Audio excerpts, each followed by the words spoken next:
Mommy, I'm in the middle of a fierce team battle, said Cherry, not looking up from her phone. She continued to diss her teammates angrily. Be careful of the one at the back. Hey, Chesty, how many times have you died already? Why are you so rubbish at this game? Rolling her eyes at her daughter's enthusiasm for the violent game, Nora walked over to open the door herself. It wasn't Justin standing outside, but a younger man. He looked about 20 years old. He was wearing casual clothes and slouched against the wall, playing a game on his cell phone. His eyes were similar to Justin's, but brighter, and he looked harmless. In fact, he looked exactly like she would expect a well-brought-up boy from a rich family to look. When he saw her opening the door, Chester lowered his voice and spoke into the phone. Leader, I'm already dead anyway, so play this round without me. He turned it off and raised his head to look at Nora. She was astonishingly beautiful.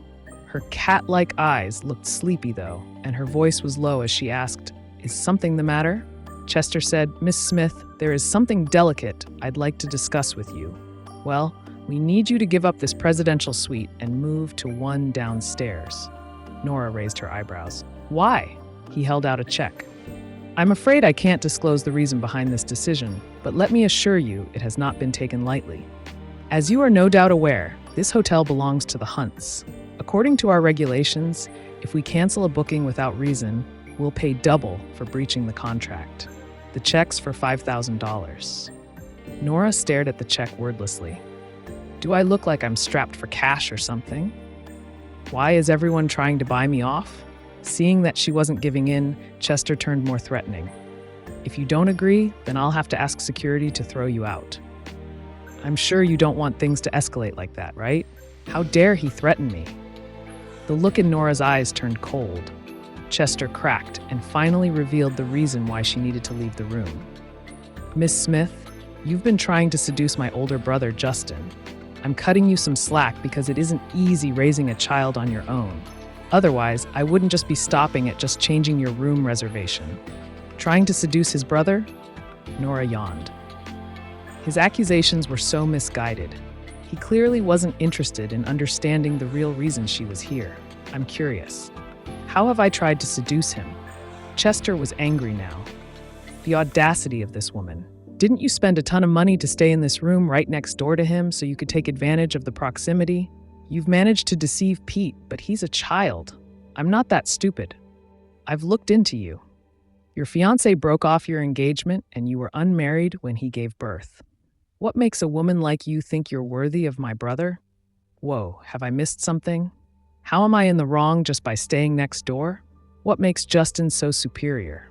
Nora was fed up, so no one's worthy of staying in this room. Is that it? Chester wasn't keen on her change of attitude. His reply was sarcastic. Of course not. My brother has discovered that Dr. Athena is staying in this hotel. When he finds her, he'll invite her to stay here. Only distinguished guests like that deserve to stay next door to my brother. Nora was puzzled. How did they find out Athena was staying here, but not that I'm her? She wasn't afraid of Justin, but getting entangled with a man like that would be problematic. She thought for a moment. Then she took the check from Chester's hand and said lightly, "Thank you. Send someone up to help us with the transfer." Chester breathed a sigh of relief. Thank goodness for that. The new suite downstairs wasn't as good as the two top-class ones up here, but it was plenty big enough for 3 people. Most importantly, the new key card wouldn't allow access to the top floor, meaning she wouldn't have any chance of running into Pete anymore, let alone Justin. Why did she thank me, though? Chester was perplexed as he returned to his own room, but he decided to think no more of it. He reported to Justin, saying, "You don't have to thank me, Justin. This favor to you makes up for my mistake earlier with Pete." Justin was sitting at a large desk, both hands tapping away quickly on a keyboard. Without even looking up, he chided him in a low voice. "Why are you causing trouble?" Chester frowned. Why was he detecting dissatisfaction in his brother's words? He thought he'd done the right thing for once. He went to join Justin and saw that the computer screen was covered in intertwined lines. Among them, a red dot was moving slowly. It was Dr. Athena, the person Justin had been keeping tabs on for half an hour, tracking her movements. Suddenly, the red dot flashed a few times and disappeared. "You've lost her, Justin," said Chester before he could stop himself. Justin swore and glared at his brother. "I can see that," he growled. Chester instantly shut up. Lawrence glanced at Chester and sighed inwardly.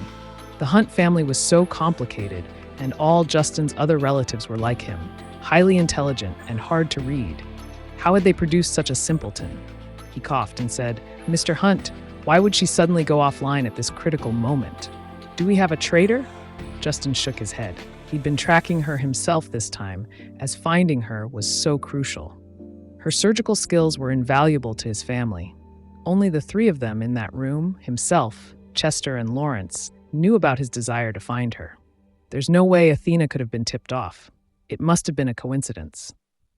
The hotel was very efficient.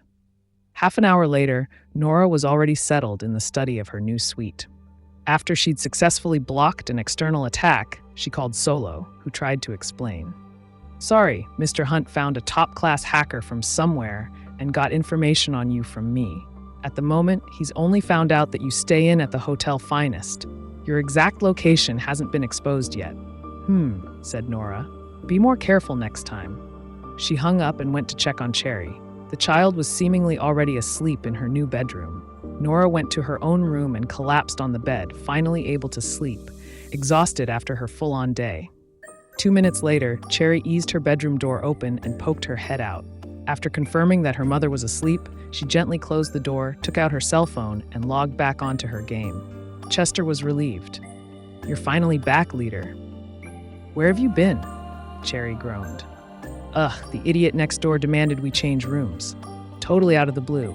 "What? Which idiot is that? How dare they bully our leader? I hope he chokes to death on a glass of water." Chester didn't think any more of it after that. After all, you meet all kinds of strange people when staying in hotels. "Didn't you say yesterday that you're back in California after living abroad all this time? I've come all this way to look for you." "Where are you staying?" "The top-class suite next to mine just so happens to be vacant. It's on me." They hadn't found Athena yet, so it was still empty.